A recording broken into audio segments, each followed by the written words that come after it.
Swoosh Life Podcast.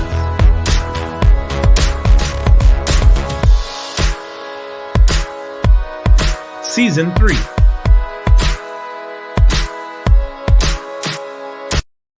Welcome back to the Swoosh Life Podcast, episode 49, episode 10 of season 3. We are back. It is Matt and Gumby here to start. Keith is joining us in a second, but we get a special guest. I also I get hyped up listening to that little intro song. I made it and I'm like, start bouncing. And we just hype ourselves up, but we're hyped because we got a special guest today. So we've got a top 100 Golf Digest PGA instructor, part of Team Nike, Callaway, many more. I'm not going to list them all. There's too many. He's based out of the large state of Texas with over 19 years of experience, a champion for adaptive golf and mental health. Oh, did I mention he's Swoosh Staff? Of course I did, but we're doing it again. It's our pleasure to welcome Mr. Carlos Brown. How you doing, sir? Welcome to the podcast. What is up, guys? Sorry, my background is... Go ahead. I'm sorry. Go ahead, Matt. Sorry. No, we are so honored to have you. And don't worry about your background. We look, the PGA Championship's coming up. We said, how do we kick off the road to the PGA? And nobody better than Carlos Brown here. Just super excited to have you, Carlos. So you're based out of Dallas, right? What golf course are you teaching out of right now? Keaton Park. So I'm the director of instruction at Keaton Park, and we're known to be we have the big Nike shoe drops, the huge Nike shoe wall, and Tony Martinez is an elite Swoosh staff member. Son Ty, who's a head pro, is a Swoosh staff member. So we're all Nike'd out over there. So it's really dope. Dope place. Kind of like our version of Goat Hill in Texas, Goat Hill in San Diego. So but it's nothing like it. So it's a great facility. Everything's pretty dope. So Keaton Park is well known, even up here in Illinois. Like, we know about Keaton Park. Like, we know the vibe. Like, how would you describe the vibe at Keaton Park with 3 Swoosh staffers? Yeah. Yeah. Well, it's one of those places that, you can be yourself. And it's one of those things that, golf can be looked at in a certain light, and we do need that, but we also need what Keaton Park has, which is, each person is pretty much unapologetically themselves and kind of bringing themselves to golf. And there's not a mold there, right, that we're trying to fit in. It's pretty open, and not too many pro shops have a picture of Tupac and Snoop on their wall. So like it's and like record players, in a pro shop and stuff. So it's not, yeah. Oh, I might have to modify 3-2-1 for you. See who your top 3 MCs are. I don't know if you got that. I'll let you think about that. I did. Yeah. Might take some time. So it's a little, I'm from the South, so Andre 3000 is probably, Outkast is probably compared my top 3. There's actually an artist named KB that's from Miami, or from where is he from? Miami? But he's from Florida, but really good. And another gentleman named Bizzle from the West Coast. So I kind of keep it, I know everybody normally says like, Tupac and Nas and all that kind of stuff, but a little different. So a little bit more of a conscious type rapper type, person, right? So that's what Tupac was trending towards, the latter part of his career when he was unfortunately taken from us. But when you think about like, stuff like Changes and Dear Mama and talking about very thoughtful, introspective, that's very good. That's speaking of like Run the Jewels coming out of Atlanta. They're coming up to Chicago here. They're not close to like that level yet, but they got some good stuff going. But I'm with you. They do. I love you. So, hey man, 3, 2, 1. The whole idea here is for people who maybe don't follow your Instagram or have seen your YouTube exploits, 3, 2, 1 is just kind of a way to, what are the vibes of a Carlos Brown, PGA Swoosh Staffer, Callaway master teacher here? Okay. Who are your 3 favorite golfers to watch?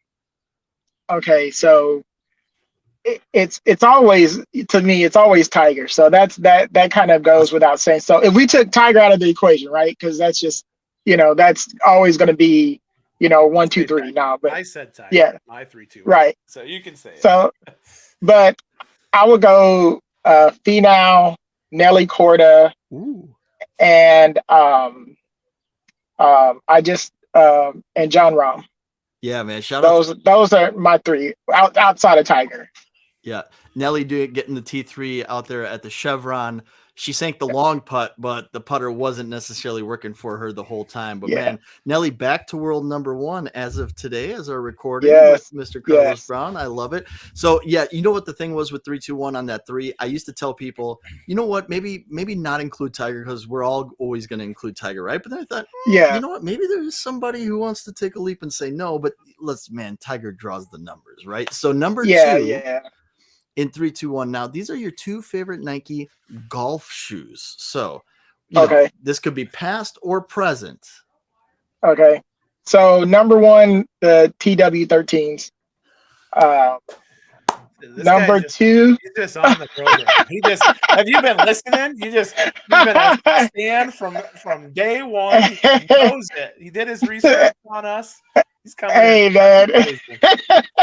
Hey, it's and actually, the funny thing, I was actually on a call with Nike earlier today, and that shoe is probably the closest as an amputee I ever felt to having my actual foot because of how the shoe's designed. So that's my gamer shoe, like, regardless. So that right there.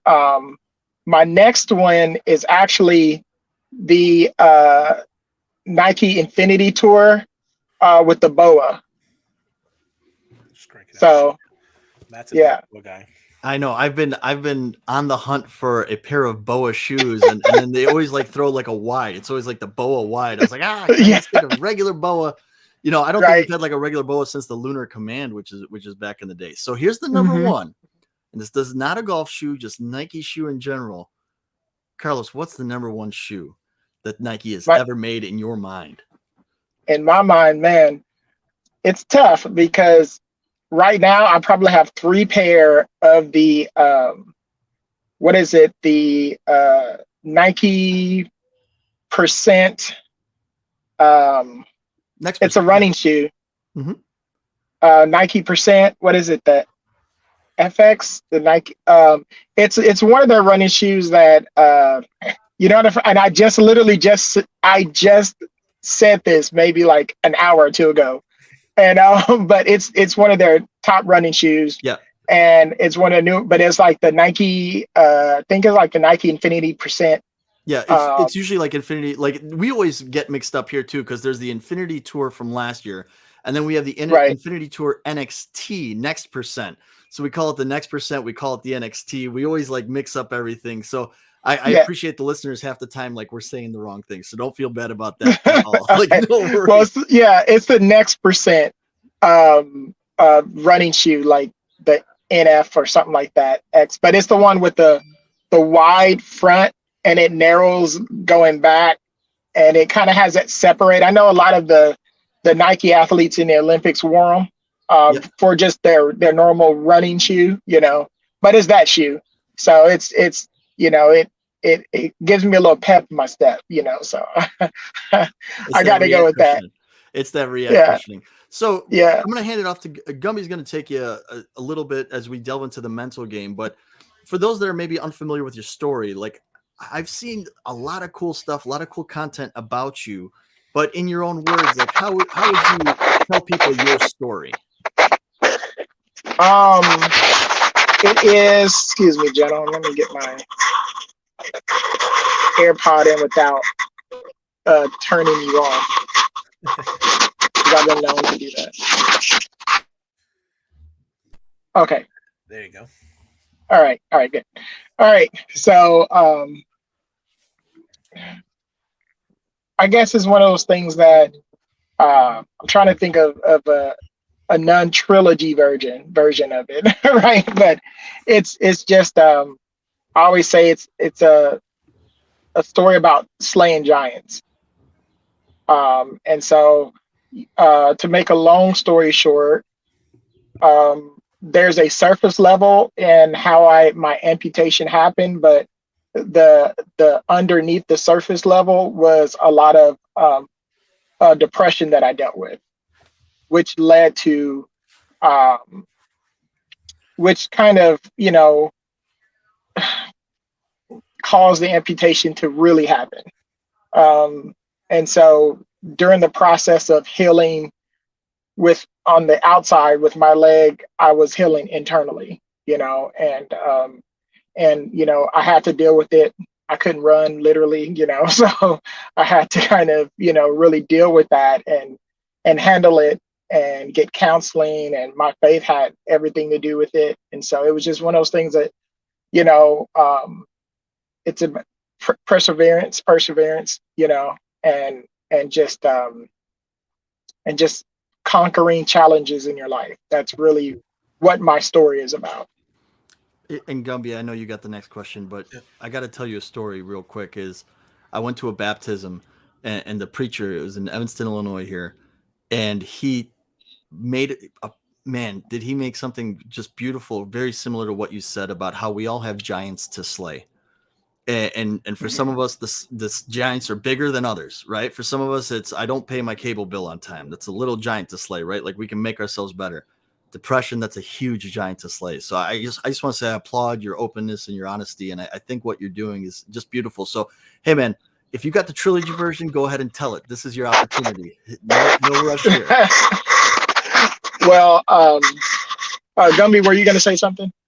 No, you can tell your story. I was just going to say that for someone who also battles a lot of mental health demons with anxiety and depression and all that stuff, like that's where golf has helped me, because that's my release, and I've been open and honest with it. Sure. I'm in therapy weekly just because like I need that, but then I also have therapy weekly with my league night or a golf game or something like that. Yeah.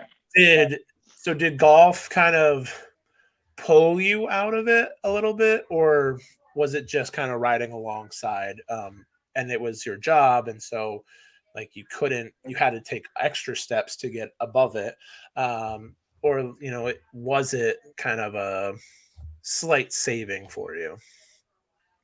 Well, I think golf was my scapegoat. I think if I didn't have golf, it probably would have been worse because I wouldn't have had anything to kind of run towards.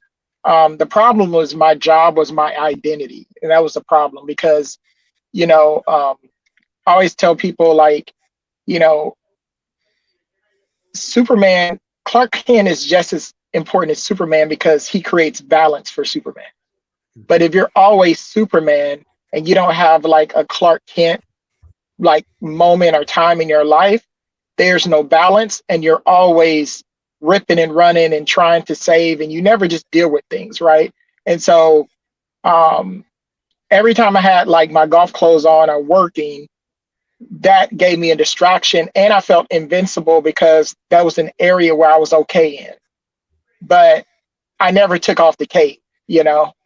I was always in that mode, and you burn out, you're tired, your body is worn out, and you just don't have that balance. And I kept working because, I always talk about, you hear about movie stars and music stars, and they're like, oh, I'll sleep when I'm dead and stuff. But a lot of times they're doing that to avoid sleeping, because when you're at home and everything's quiet, you have to deal with your issues.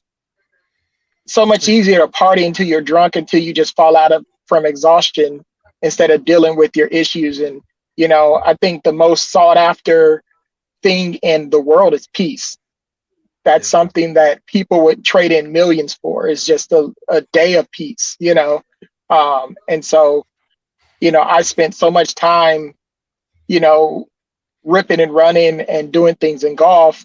And yes, not that I didn't work hard. If that didn't happen, I still would have worked hard. But I mean, until I lost my leg, I never took a vacation. I worked 7 days a week all the time because, how can you take a vacation when you're part of taking a vacation is enjoying time with yourself, having peace, enjoying life, and it's hard to do that when you're constantly running, right? And so after I had the injury on the golf course and I had that bad sprain, I didn't stop working on it. I kept working on it. I kept, teaching and even trying to play on something that was close to being broken, and because I knew that I was more terrified at the fact, not that I injured myself, but that I knew I had to go home.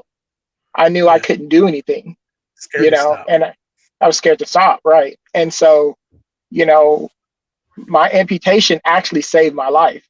God used it to save my life. It wasn't, some people have different experiences, right? They think of amputation, oh, my life's over. I used to have this. But for me, when the doctor amputated my leg, he amputated everything that was toxic in my life went with it. It was like a new start, and every day I put on my leg, I'm reminded of the blessing of being alive, being able to do the things I love doing, being able to do something as simple as walking, spending time with my wife, my godchildren, my family, it's just, those little bitty things. So. Yeah, no, for me, your story resonates hard. I don't have an amputation or anything like that.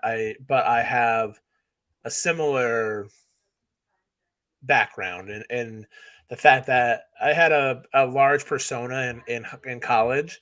It's the Gumby persona, but everyone, I have my real name, and I thought I was two different people. No one really saw Ryan. Everyone just saw Gumby. I was the big man on campus. You can see them in the background on YouTube here if you're watching on YouTube, where that there is a cheerleader and a biggest fan.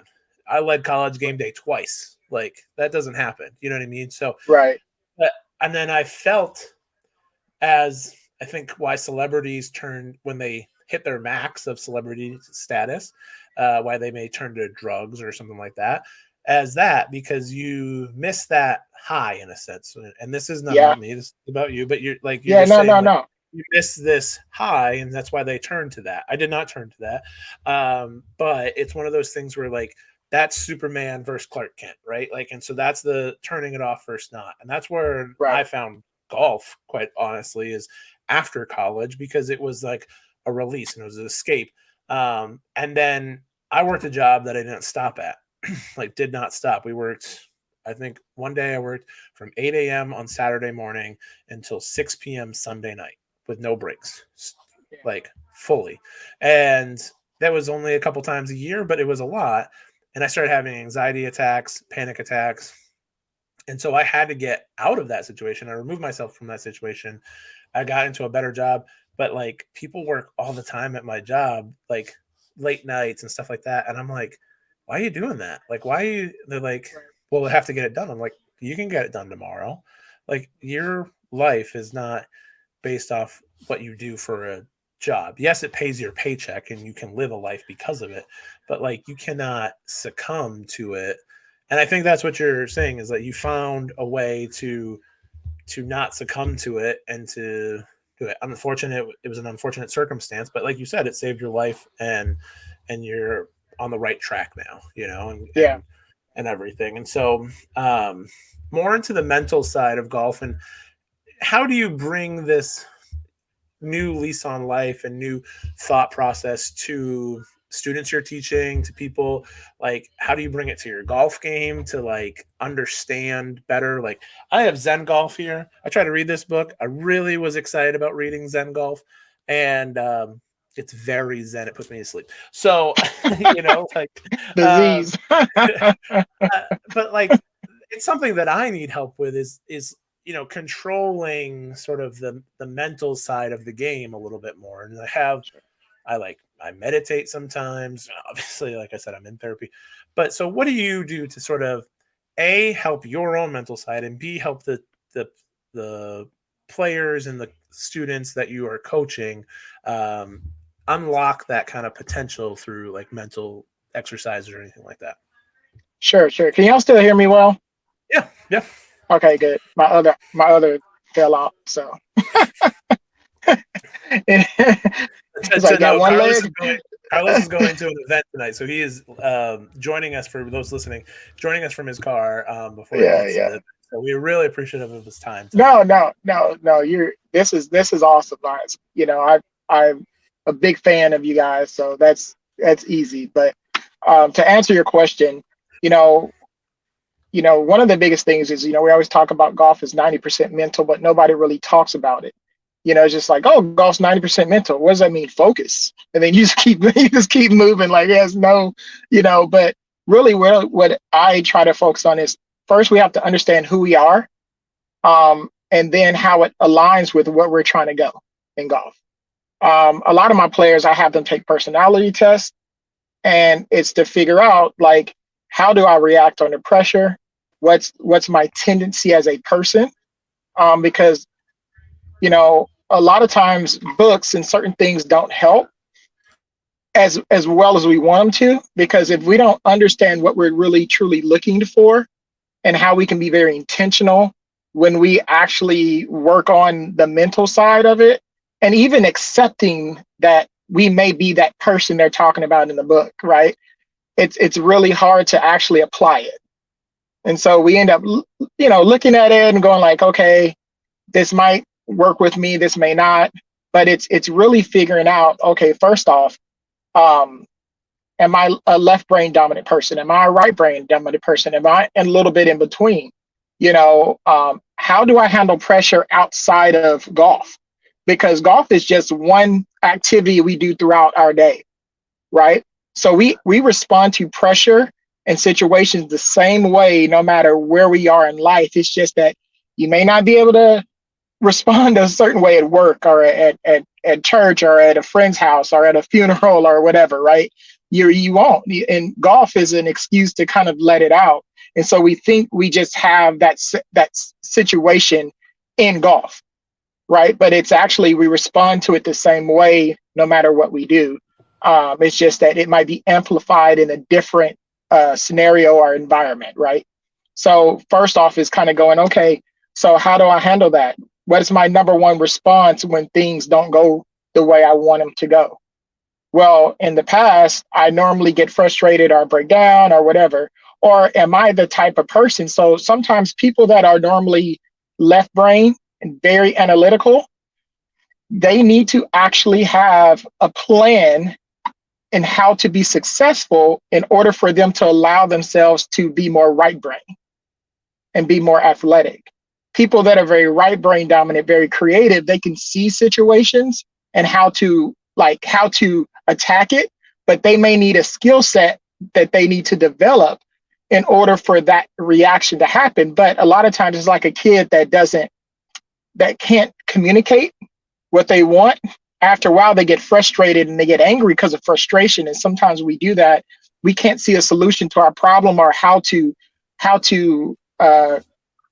accomplish a certain goal, and we get frustrated and we get pissed off at ourselves, and we don't know where to direct that energy, and that anger, right? And we don't realize that we may, because of the lack of information that we have about our own selves, we may be having unrealistic expectations because of that. So we manage our expectations based on understanding how we act as a person, how we respond, how we learn, how we, grow and get better and all that kind of stuff, right? So the more we can it starts internal and then it manifests externally. That's how it is. So if our body is a good soldier, I always tell my players, and our body's going to respond to whatever the mind tells it to do. But if there's chaos in the mind and there's no intentional thoughts and patterns and direction, then the body's going to be chaotic. So just like if a general is not focused, the soldiers will be chaotic.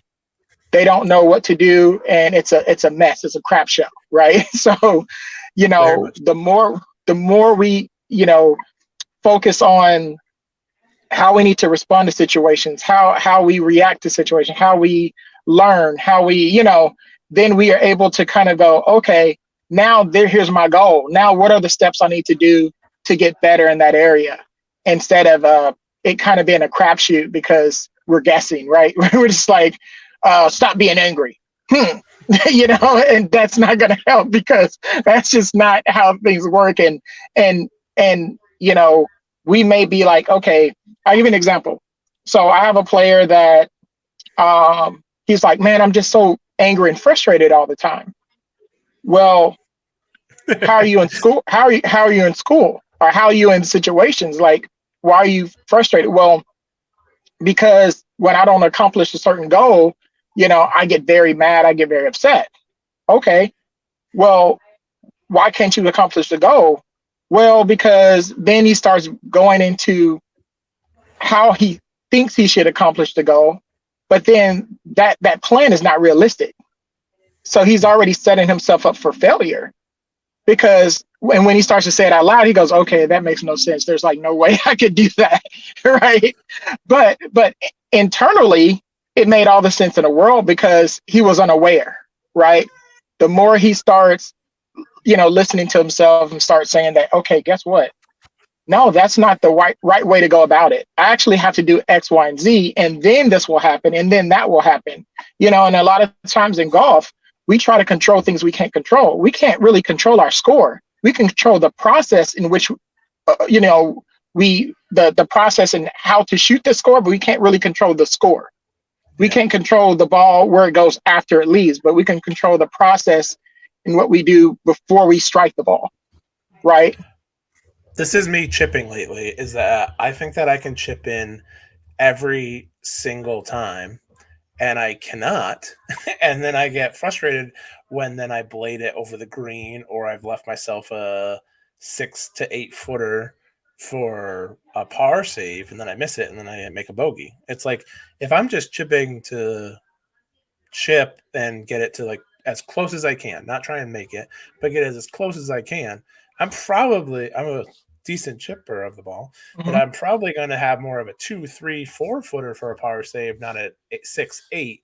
And that's a big difference when it comes to scoring. And then I look back at my scores and go, well, why am I not scoring very well? And it's because I'm trying to, it's clicked now because you just said it, but it also clicked a little bit earlier this year where I was like, man, I'm just trying to make everything. And I don't have the hands to do that right now because I just have a ton of rust, but that's what you're saying, is that there's a process of like the way that you think that you can do something, but when you look at the realisticness of it, you got to just maybe dial it back a little bit and then re-step and take it in. And there's series. So there's a lot of luck in golf, and with the saying, the better I get, the luckier I get. Well, that means the higher my skill set, the more of a chance that luck can happen.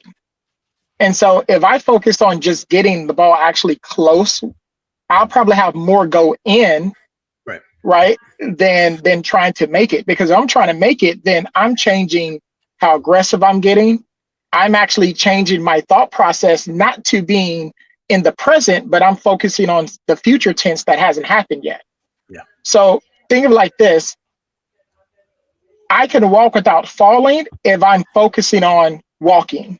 But if I'm focused so much on getting to the destination and I don't see what's in front of me, then I'm going to have a higher chance of falling because my mind isn't staying in the present. It's focused on something that's not producing the action to get to that goal. Right. And that's the whole process of like, when people say don't hit it in the water, your brain doesn't hear don't, it hears water. And then you kind of focus on that. You need to tell yourself to hit it in the fairway, hit a draw, hit a fade, like focus on the task at hand, not what is around you. You know who came to mind when you talked about that process? Keith's favorite player, all of our favorite player, Tiger, right? You have the opportunity as the ball lays, you take in all that information. You've got the best mind of all time in Tiger Woods. And then that intense focus of this is the shot I'm going to hit. And then he was able to clear his mind. And to your point, no chaos, right? Like there's no chaos in that mind.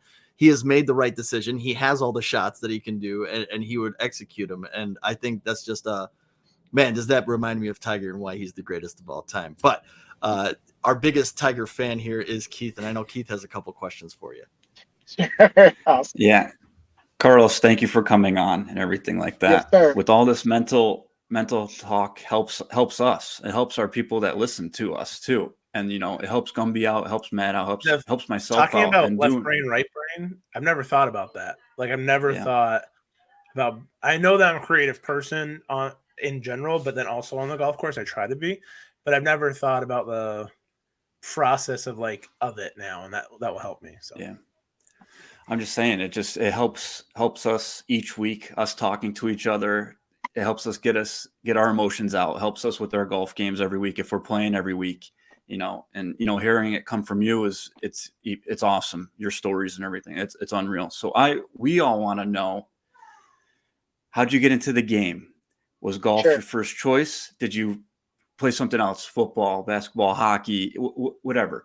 How'd you get into the game? How'd you fall in love with golf? And I have a second part to that involves the swoosh a little bit, but I want to hear the answer about the golf part first.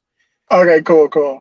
Well, I played, a lot of sports growing up. I even played roller hockey in Texas. Hockey wasn't, growing up, it hadn't really, the stars just came from the North Stars down south. So we didn't have a lot of rinks up yet. So did a little roller hockey, but I learned to play from my dad. My dad taught my sister and I. My older brother played football, and he was like, nah, he was already in high school. I was 10, so he was already in high school. He's like, nope, the girls love me. I'm good, Now he loves golf, which is awesome. But at that time, he was like, But my younger sister and I got into it, and my dad wanted us to learn something that, I always tell people, my dad didn't say this, but I just kind of said, I feel like this is what he was thinking. He's like, you guys are too smart not to play golf. You're too smart to play football and all this stuff. No, but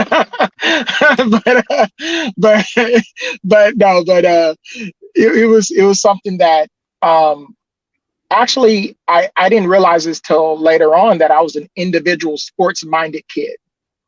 I love team sports, but at the same time I got pissed because people wouldn't work or they wouldn't do their job. And so, it was affected. Everybody was affected by the lack of, focus of another player. And so with golf, whether I played good or bad, it was on me. And I couldn't defeat it. I actually had to work hard to be even decent at it, right? Other sports I could kind of not work as hard, or if I wasn't feeling it, you could still make it work because you had teammates, whatever. But golf was something, it was all you. And I am an introvert, so I can't be in my job sometimes, but by nature I'm an introvert. So I think I like times where I can practice by myself and still play the sport by myself without having to be with a group of people. And if I'm feeling very extroverted that day, I can play with a group of people, so it was just the variety. And the cool thing is the way my mind was always working. I was kind of like, man, this is cool. Like, I can't get tired of it, because even playing the same course every day is different. You go to different parts. We would go on vacation and go and play golf.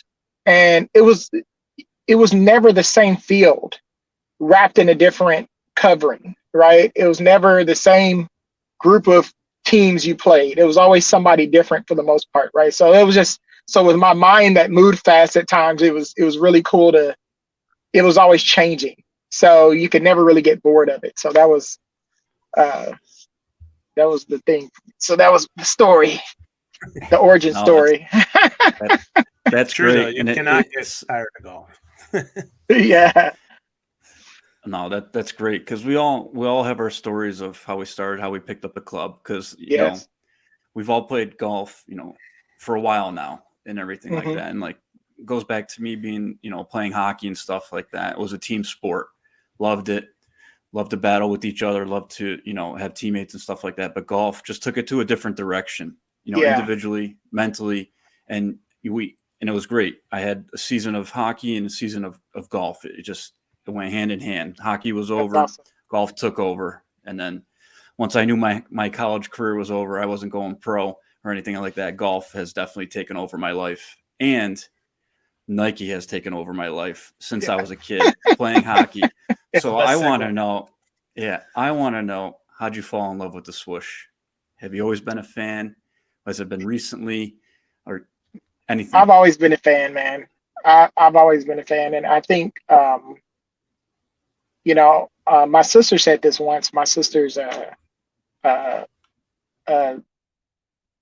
therapist, motivational speaker, pastor, all that stuff, and she said she said something that sparked something in me one day, because she was talking about representation, and I said representation isn't just a gender, culture, it's showing what's possible, and I think that's the biggest thing, right? And how somebody can represent, like representation. When you see a company that fights for everyone, even as a kid without knowing it, but looking back, and you always saw all walks of life with Nike. You've always saw them, they're one of the few companies that highlight people with differences, whether it's cultural, physical, gender, whatever, right? They've always been big on that. And they've always had like a cool style while doing it, very, very creative, and so I've always liked Nike. I always thought they've just had a cool style and everything, the whole branding. So then when I became a golf professional, I was actually on Nike staff years ago when I was like 23, 24, 25, around the time when Tiger had to chip in and the Masters that whole time. And so it was just it was a good time, it was a good time to be alive, and so and it was that, it was just it was an amazing time. And the first time we wore the mock turtlenecks and shirts and stuff and all that stuff, and so I just loved everything about it. And I always felt like Nike was a representation of who I was as far as my style in golf and in life, even if obviously they weren't literally, but that's what I felt like, and so and it was just, I don't know, some things just click. And then when I went to fast forward, when I went to campus and saw how everybody there, I'm a big believer, you can tell a lot about a company by seeing those who are involved with the company, whether through employment, whether through just connection or whatever, right? And the people that I met, and just me watching how people moved around in the company and all that kind of stuff, I was like, it was like when you meet a celebrity and they act like you thought they would act, right? And that's how I felt when I went to the world headquarters. I was like, man, this is exactly what I thought they would do, but even better, A good way, hobby stuck up, yeah, kind of way. Yeah, no, in a good way, in a good way. In golf, I met too many of the opposite at times, unfortunately, but in a good way, it was just amazing. And it just kind of was like, man, that's it right there. That is everything I need to know to really go all in, and I was already kind of all in with the company, but that just sealed the deal, and I don't know, man, it's just what it stands for. Even so my wife and I saw Air a couple of nights ago, and I really felt more connected to the movie being a part of Nike, and was excited. I thought the movie was amazing. Personally, I was a little biased, but I thought it was amazing. My wife thought it was great too, and she was like, "Oh, this is really good." And so it was just a really good, but it shows right there the difference between Nike and the Three Stripes, and I would say Converse, but they're part of Nike now. So see what happens. And I've got non-sneaker heads recommending Air. Like non-sneaker heads in my work are just constantly talking about Air nonstop. Like business people are talking about Air and that kind of acumen. But to your we'll point, have a review coming on it eventually on this podcast. Well, I'm actually awesome. Working on a special guest, so I'm going to knock on wood. And we're going to leave it at that. But awesome. to your point, Nike has always kind of been this agent of change. I viewed Tiger as an agent of change in the golf world. The fact that he came in with Nike was amazing. I came into golf when I was 25 years old, so a little bit later, and I'm not part of the country club crowd. Like I didn't get it. I worked in that world, and I think you guys at Keaton Park are doing a fantastic job being agents of change, getting rid of that stuffy persona, come as you are, show off your style, show off your fits, and you guys got all the sick Jordan drops. My question for you is, and you've talked about a little bit about the left brain, right brain. Mm-hmm. You talked also about, hey, I played an individual sport and I played a team sport, and I'm the same way. I played tennis, individual. I played basketball, team sport. The question is, when you get somebody like how far into your teaching career did you start to identify that there's certain types of motivators for different players? Like, how did you start to identify, and I don't want to use the term head case. I'll call myself a head case, but you know what I mean? Like, somebody who's maybe a little bit more in their head, or maybe somebody who just needs to bang out 100 balls and just physical repetition. Like, how did you start to identify those different types of players, and how do you approach them? Actually, before it was more instinctive. And I just, because see, growing up, I was always the why kid, and I remember I would hop to different instructors, and my dad's like, you can't keep just hopping to different, because they would give me the same answer. Well, this is how we've always done it. And I'm like, that's not good enough. That's just not good enough. It just tells me that you have no idea what you're talking about. And so I was that kid, unfortunately, but it was like, hey, we're going to pay you money. Dude, come on, man. You need to at least tell me why I have to do something. But I will tell you, as a tennis instructor, though, I loved the Y kids, but then I'd realize, like, when I was young, I talk a lot now. I would talk even more back then, and then I realized, oh no, half the lesson has gone by, and I've explained all the whys, and now it's time to hit some balls. So some of the parents were like, hey, can we get a little bit more action going here? But you know what though? I'm a firm believer in a lesson is a lesson, whether it's 100% audio or there's some skill, kind of, because if that kid, by you answering those questions, now that mindset is changed, and now he or she's open to receive whatever you want them to receive, but faster. Because if you shut them off, even though they may go through the motions, that doesn't mean that they're actually downloading the information and retaining it. There's because distrust. There's distrust that you're just pushing me to get through this hour. Yep. Right. Because to me, there's opinion, and then there's like some facts, which are opinion and some lies agreed upon. And then there's hard facts that have a little truth in it, and there's truth. So the more we can lean towards truth, it eliminates that what if, right? And especially when we're talking about something that, like technique, right? So if we go, okay, this is how our body is supposed to move and function. So there's foundational pieces, and then there's variables because of our anatomies are different, right? And we have different types of mobility issues or whatever, right? So there are variables. But when we go, hey, you're wearing a Nike jacket, unless we change what that means, it is what it is. Now I have my mindset can focus on getting better and repping that skill and being intentional. But if I have doubt in my mind, if the information you're giving me is wrong, it makes it very difficult for me to get better, because I don't trust you enough to be intentional with that rep to produce the skill I need to be the better player that I need to be. So, so I think as I started getting a little older, I started going, well, let me define, and being able to, the more polarizing we are, the more we can attract certain types of people, right? Polarizing, I guess, in a non-toxic way, right? In a non-Twitter way. Yeah. But the more we're just ourselves, right? We'll attract certain types of people.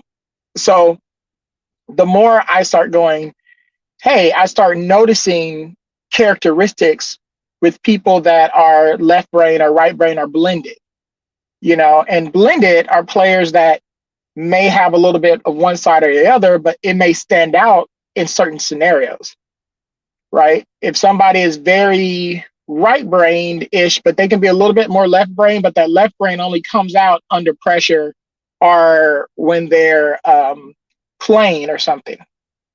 Well, then you have to start developing a plan to help them recognize what that is, and then how do we keep ourselves from falling into that when we're playing?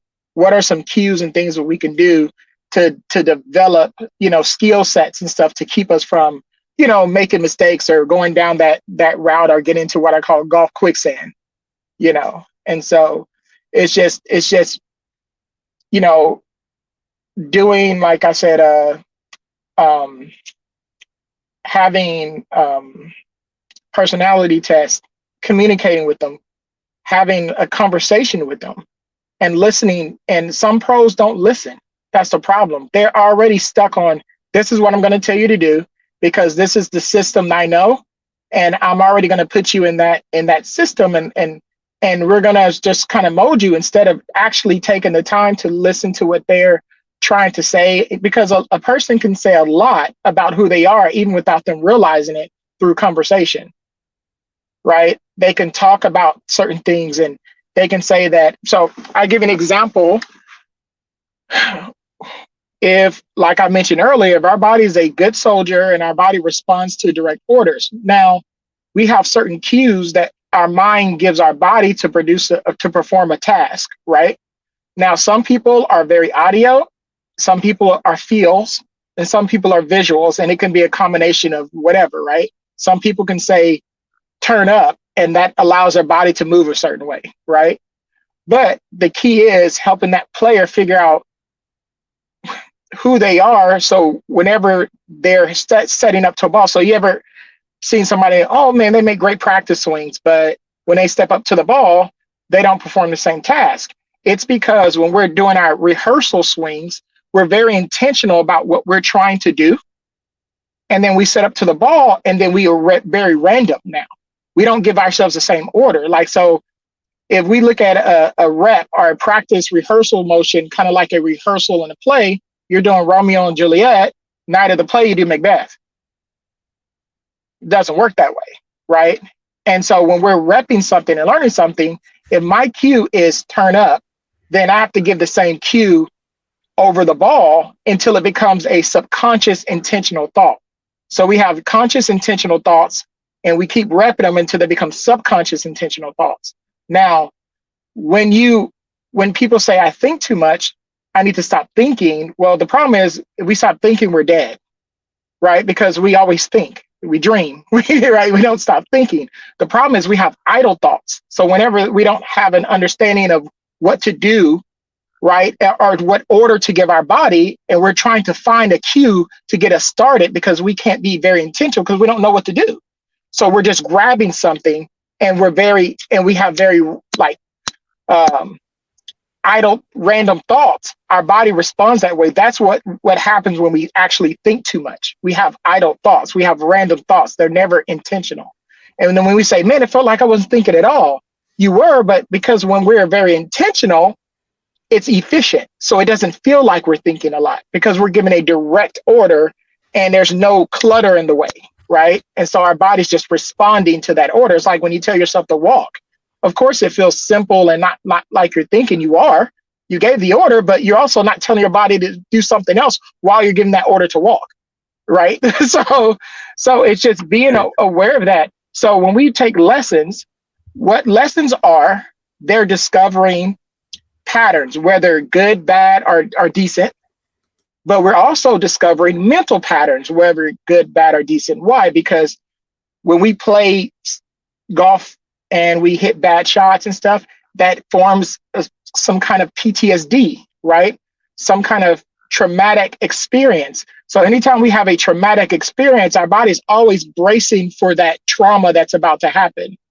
And so when we step over the ball or we have a familiar shot, it's negative, where all we remember is bad, right? So as we're training our bodies to change, we have to change our mindset at the same time. That's no different than when you're trying to get stronger. If you're trying to, whatever you're doing, even in counseling, you're training old habits physically and mentally. The problem is we change physical habits, but we don't change the mental habits that control the physical. And so now we're kind of stuck in limbo, if that makes sense. No, it does totally. And if you don't mind, I'm going to call you Coach Brown, because even though you've never been my coach, I feel like people that teach others deserve the titles that they get, like a professor, right? Like there's a Professor Brown. I appreciate that. I'll call you Coach Brown. So Coach Brown, question I have for you is, and you've filled us with tons of great knowledge here and things like that. Best piece of coaching advice you ever got? Maybe from a peer or from a prior coach. And the best piece of advice you ever got as a player. And are they one and the same? Best piece of coaching advice was I had one of my first mentors. He was an English PJ Pro, played in the British Opens with Jack Nicklaus. Parents were coal miners, very tough guy, like hands of steel, granite. He literally could slap the taste out of your mouth. That's how strong his hands were.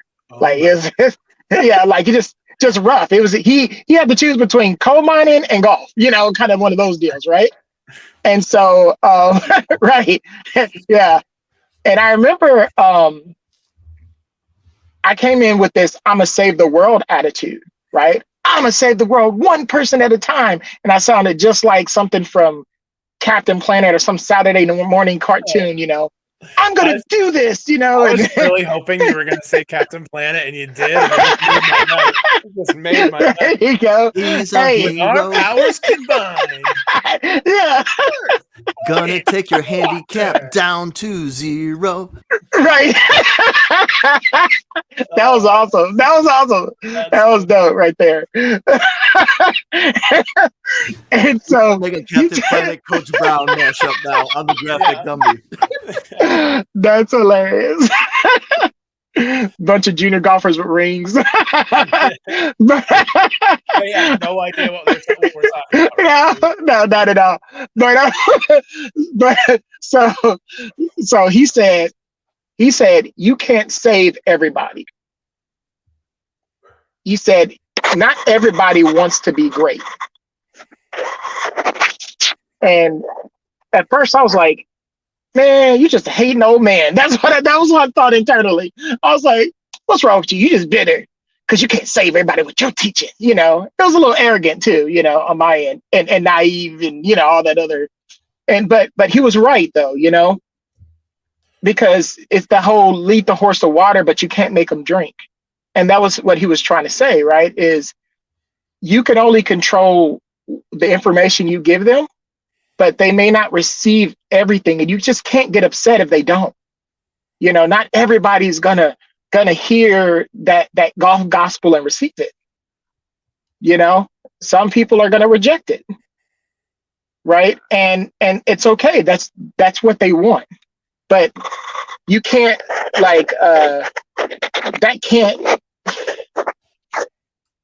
you can't use that as like an identity, like, oh, I'm not good because they're not receiving my information. I'm not a good coach because, they don't think my information is gold. I think it's gold. And he's like, not everybody's going to think that. Right. Which it kind of gave me one of those, like, as I got older, I was like, man, he was genius. But, at 23, I was all like, what are you talking about? You'll see. but so that was, I think, the best piece of coaching advice I ever got. And it was very simple, but it really just kind of, you can take that and chop it up in different, layers and add whatever you want to it. But the best piece of plan advice is you're going to play as well as you prepare. It's a good one. Sometimes That's I it. go the opposite. Sometimes I prepare a lot and I don't play well. But I think that's my or is that because you're creating chaos in your mind? No, that's very true. I need Carlos's coaching. Last year I played we have a President's Cup event where it's match play against anyone. So it's a gross event. And it was just the first round. I've never played in it before. First round, I'm playing against a guy that I really like, younger. He was great. But I had a 4-shot lead after 9, which is like crazy. Like, cool. I'm Ames in this guy, right? Like, I want to just go. I lost on the 17th hole. But, like I could not stop the flood, like, at all. And it was so, like, mentally challenging to even, like, walk up 18 because I was like, how did I just lose this. You know what I mean? Now, Younger did get some beers in him, which is unfair advantage because everyone knows that he is much better with beers. But like, I mean, I couldn't break it. I kept making mental mistakes. I kept like, once you get down 1, then you get down like 2, like all of a sudden it's flipped and he's won 6 holes in a row. You know what I mean? Yeah. And that's just, it's one of those things where like, that's like the biggest work that I need because I just need to stop it. And I know like Tiger used to say like, next shot is the only shot that matters. Like nothing matters in the past, but like, it's hard when, like you said, we've created scar tissue. We've created PTSD about shots, right? So you may snap hook a drive on 11 or on 10, and it still might be like 11. And for me, it's wide open still if you snap hook, so you can still recover it. Right. But it's not on 13 and 14. And then you get there and you just did it on the last couple of holes. You're like, is it going to come again? And instead you leave your body wide open and you blow one way right, you know, and then you're scrambling. Right. You're always scrambling. So it's hard. Well, and that's why post impact or your post shot routine is just as important as your pre-shot. Because your post shot routine, hold on 1 second, gentlemen. Let me fix this without disconnecting.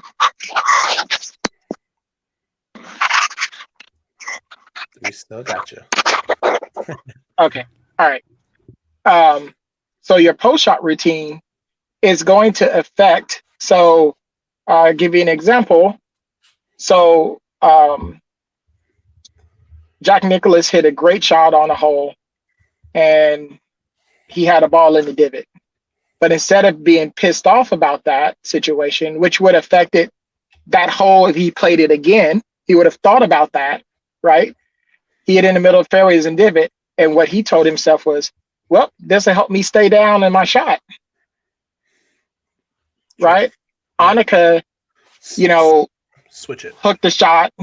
I think it was, I don't know if it was at Doral. She was in a rough and hooked the shot. And her response was laughing but that was something that she trained herself to do, because if I see it as something that's a traumatic experience, the minute I have that again, it goes back. Because remember, our mind, again, responds to certain things the same way, regardless of where we are in our life.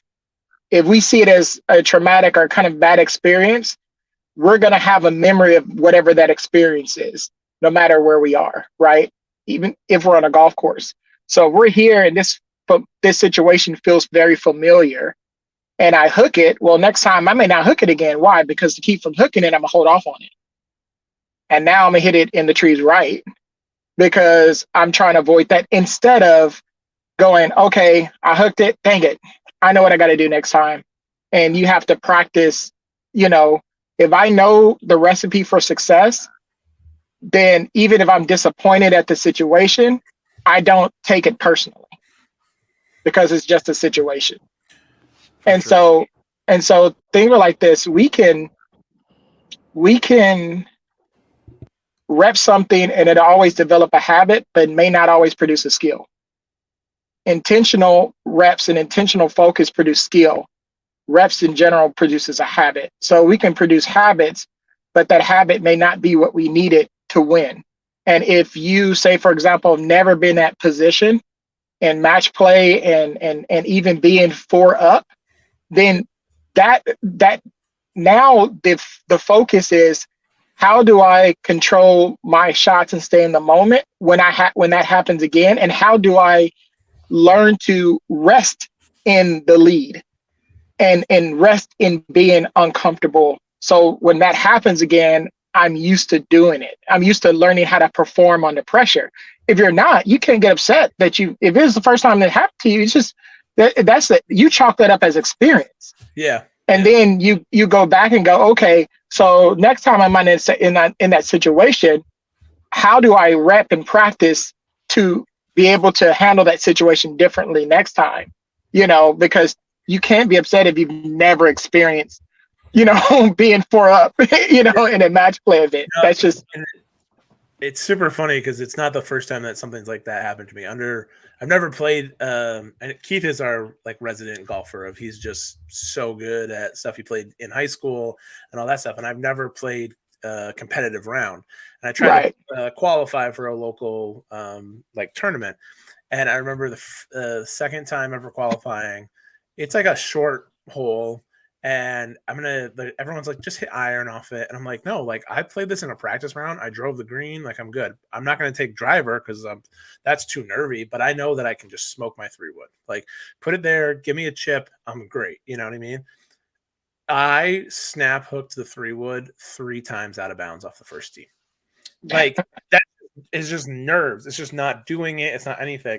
I think I bounced back from that to shoot like 6 over the rest of the day, which would have put me like into qualifying. But like, because at that point in time, you just wash it and you're like, I'm done, just go play.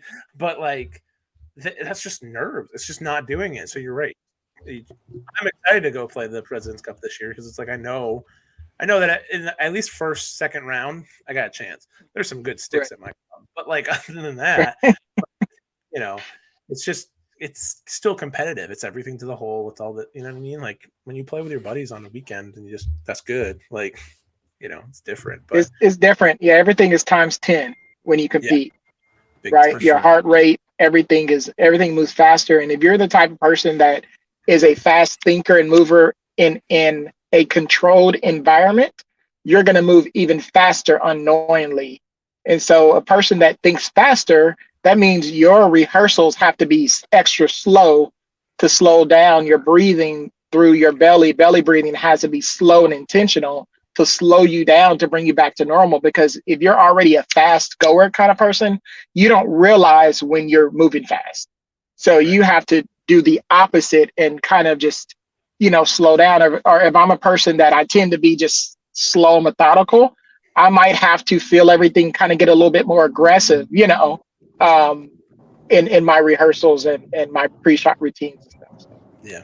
Keith, Coach, sorry. I was gonna say, Keith, any last questions for Coach Carlos today? You know, I don't have anything. I'm just gonna be quiet here for now. Keith just sucks it all up and then he kicks our butt on the golf. Yeah, Coach Brown gave us all this stuff to think about. I guess, Coach Brown, the question I had for you, and yeah, Gumby, you read my mind because Coach Brown, you've been so generous with your time, and we know you have an event tonight that you're. It's not. We're good. We still have a good time. So you guys are awesome. I love it. So okay, we are going to keep you a little bit, but I do want to ask, like, what are some events that you're focusing on in 23? Stuff that you're working on professionally or maybe personally, like stuff that you're looking forward to doing here. I know it stinks. Like half the golf majors are almost going to be done in May, right? Like we're going to be done with Sawgrass, the Masters, and PGA in May, and some of us haven't even really gotten out to golf. We can officially say that the Swoosh Life Podcast is not a fan of the new PGA schedule, but yeah, right. That's our official stance. That's just our official stance. But what are some things that you're looking forward to doing this year? Oh man, personally, or just in golf in general? Like what? Give us both. So, man, there's a lot going on in my life right now, but I'm looking forward to just have some major clinics coming up at some tour stops and have some tournaments. Actually have one in May. It's the PGA, Ping PGA Adaptive Championship at PGA Village. That's awesome. So that, and then there's the US Adaptive Open Championship at Pinehurst, which is the latest USGA championship. Last year was the inaugural, this year's the second year, but and then just some events here and there throughout. Just going to be traveling a lot with a lot of different things, and just got back from Germany, as you guys know, and so it's a lot. So, but it's all fun, man. It's one of those things that, and just seeing my players get better, and even focusing on myself. The past couple of years, I've really been trying to focus on myself and my game, which has been, you know, I tell people that, you know, it took me, so I've been amputee for 6 years, and it took me almost up until end of last year to accept the fact that I was an amputee golfer, not a person, right? I accepted that, but not, just truly not accepting that I can't swing and move the way I used to. And I would just really fight it a lot, and instead of going like, no, I just have to, it's what I would teach my players is, function over fashion, but I wasn't really doing it myself because I was like, no, I can do it. I can do it. And it's just one of those things that I had to really just kind of focus, humble myself and take a step back and go, all right, if I want to play the best version of golf for myself, I have to be a realistic and go, okay, my scores are going to be different because I just don't play a lot because of my schedule that I have is really busy. But what I can control is how much I rep my skill sets, like certain skill sets and my technique and my game. And, that can be solid.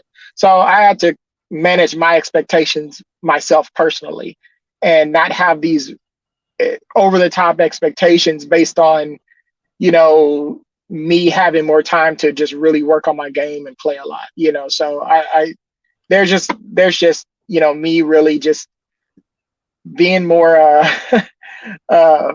being more honest with myself all across the board, because I have to be a husband first and, duties I have outside of golf, my life that I have to do, as well with golf and with my players and stuff like that. So.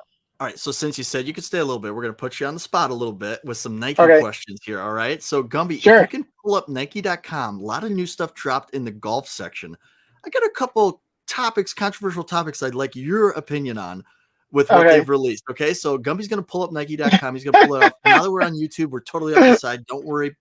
People listening on the podcast, we'll describe this stuff for you. And while Gumby's doing that, I do want to say my brother's a full-time fitter. And he fits somebody who had a very similar situation to yourself, who had an infection in an arm, lost some mobility and strength in that arm. And this is about 12 years ago. He didn't have GC quad or flight scope. He ended up building a custom set, super counterbalanced. And the kid, it was amazing. And since then, my brother's been like super interested in like how, this adaptive thing has come about, and he's super excited about the ping adaptive challenge. I'm glad you brought it up. I didn't know if you wanted to talk about it, but because I know you're a Callaway guy. So, all right, new stuff has dropped on Nike.com. I want to go to the sweater, the TW sweater. There's something that we've noticed about the TW sweater. We all love TW. Last year's sweater looks, Gumby, I think you missed it. It's on the way up there. It's all the way on the right side. I think the gentleman's wearing it in white. Right, up. Is that it? Oh, that's the half zip. Oh, there we go. All right. The new Tiger Woods sweater for this year has a swoosh on it. Yes. Do you like your sweaters with a swoosh or no swoosh? With the swoosh. Actually, when I order my Nike clothes from Rick, right, we get to put I want a swoosh showing wherever it can be. Yeah. Back. You get front, the tour side. stamp. Yeah. Left shoulder, right shoulder, left lower, right lower, back, neck, Everywhere. ankles. Everywhere. Yeah, ankles. I want to look. Yeah, I want to look like I'm an overachiever in school. You know what I mean? Like. I love it. We'll get you this one, and then we'll put the Swoosh Life logo on the other side. How about that? Yeah, there you go. Our first ambassador. Double it up. I was gonna say, I was like, you're traveling all the time. At least you got the Swoosh Life podcast to listen to. You can rep it out there. And man, you guys, I got you guys, man. Y'all, I just love what y'all do, man. It's appreciate one of my favorites. Really appreciate you. So new also dropped today and Keith actually has it over his shoulder. I got to play 9 holes in it over the weekend. Is the new Victory Tour 3 Rory's shoe. Rory wanted to get lower to the ground. So one of the things is Keith is very, he's got white and black in his wardrobe and then maybe a little bit of gray, right? So when I said, Keith, correct, we're going to pick up this Victory Tour 3. We got to match as a team. It came in white with the gray swoosh, which Keith, you were crazy about. It came in black.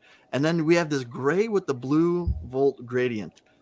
We had a tough time. We're like, how are we going to match this? But what score out of 5? So if you're familiar with the podcast, we score things out of 5. Would you give the new gray Nike Air Zoom Victory Tour 3? What score are you giving this one? 1 through 5? 1 through 5 being the best? The best. Okay. Being, No rookie scores. Gotta have it. No barstool stuff, huh? So let me get. I will give it, actually. You know what? I'll give it a 4.5. Nice. All right. And the reason why is because the color with the gray, if it were white and blue and the green and stuff, I'd probably give it a 3.5. But I think when you take a gray shoe and then you add that blue and stuff, it makes it just pop more to me, than if it were just plain white, Right. So but I like the color. I like the different colors like that, especially when you take something like gray that is very, everybody's like, oh, it's gray, it's kind of that, okay, very conservative-ish color, but then you add a little bit of that blue and the green, the aqua or whatever, it just makes it look awesome. Because, white. Feel gray. Go ahead. It just doesn't feel gray. You know what I mean? Like, yeah, it is, yeah. But it just doesn't feel like a gray shoe. It just feels right, like and light gray, which is nice. Yeah, that's my point, right? It doesn't look like now. I actually like the gray shoe with the black swoosh or something. I think that looks kind of classy, kind of cool too. But when you get a white shoe, you can put black, you can put whatever, and everybody should have a white golf shoe in some form. Because I think it just looks kind of clean, especially if you're wearing it with black slacks or something, kind of has that clean look. But, that gray, when you take even that gray with a little bit of pink and stuff like that, I think it just gives it a different look. Yeah, a lot of good stuff on here. A lot of stuff dropped today. We're recording on a Monday. And so you will be seeing it on our stories throughout the week. But anything else, Matt, Keith, or Matt's got one more thing. One more thing, he says. He's muted. He's got it. He's got the mute curse. That's payback. Muted, so we can't hear him. Yeah, because I was so excited, I accidentally unplugged my mic, replugged it, and then there's two mutes, one on the microphone, one on the Zoom, taking you behind the curtain. Here is the last one, I promise. Okay. So on your Instagram, you've got the Air Max 1 Big Bubble Red. Would you rather have those or the Peach Masters AM1s? You can only pick one. Are you going with the red Air Max 1 or the Peach Masters Air Max 1? I'm wearing the peaches. I'm wearing the peaches right now too. That's the funny thing. Yes. I was about to do a post because I just finished hitting balls. So I'll do a post and I'm gonna tag y'all in it so y'all can see it. I'm gonna do a story and tag y'all in it. But no, I go with the peach. Now, red is one of my favorite colors. So you're like, oh, the red, but it's the Masters. That's my favorite tournament, ever. My wife's from Atlanta. It's shout out to my wife because I have to give that shout out. But she's Outcast love. She's out. She's claiming that. She likes them, but it's mostly me. It's just mostly me. but no. It's I don't know. It's anything Masters. I wish they did the TWs in the old Masters. Green color, the TW13s. I mean, that would have broke the internet. I don't know because, I don't know. But that's just my personal. But I do like the peach thing. theme. You've got three people agreeing with you right here. Yeah. I do. If anyone watching on YouTube, you'll get that. I mean, it went crazy during the Masters when Thomas Peters wore the black ones and Cam Champ wore the black ones. Then Keith posted his, and it's like our biggest post ever. Yeah. Keith posted the scripting with the black T-dubs. So everybody could you imagine if just imagine when he decides to wear it. That's all I'm going to say. Tommy Fleetwood's been wearing it. Yes. Yeah. Fleetwood's been wearing the mess out of those, man. He's been, but they just look good to me, They're awesome. Someone else I just saw wearing, and I was like surprised that they were wearing it. I was trying to figure out. Was it a Nike person or non-Nike person?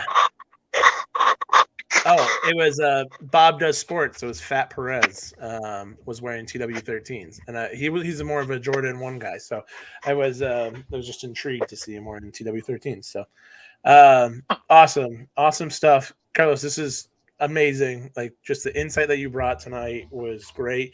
We're gonna finish up, and then if you want to hang out for just a couple minutes after we finish up and everything, and we want to get your thing. We got one thing that we always do, not always, but sometimes do, and that's Keith's pick.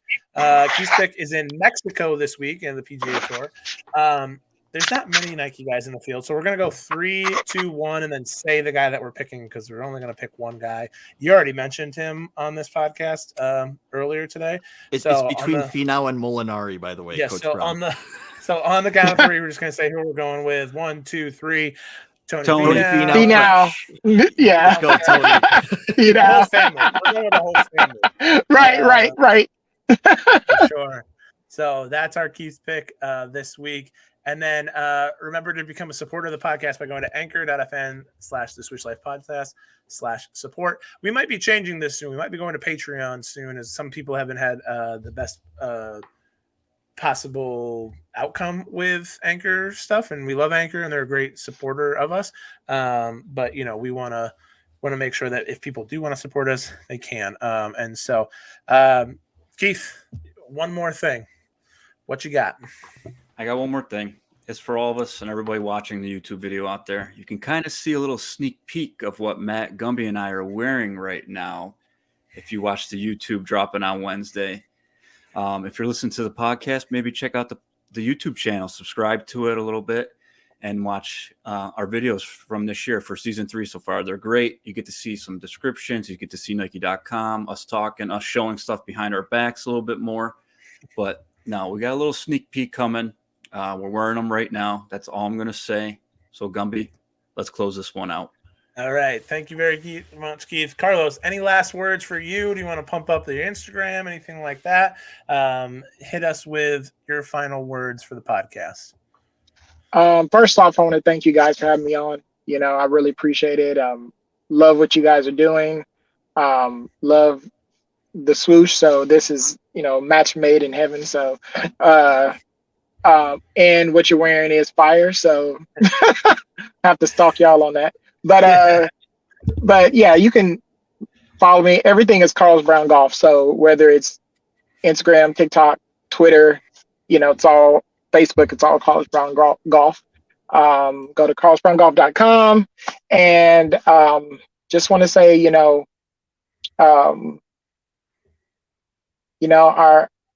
our mind is the most valuable thing we possess. So taking care of it, making sure that we're filling it with things that add value to this world is so important. So, and checks over stripes.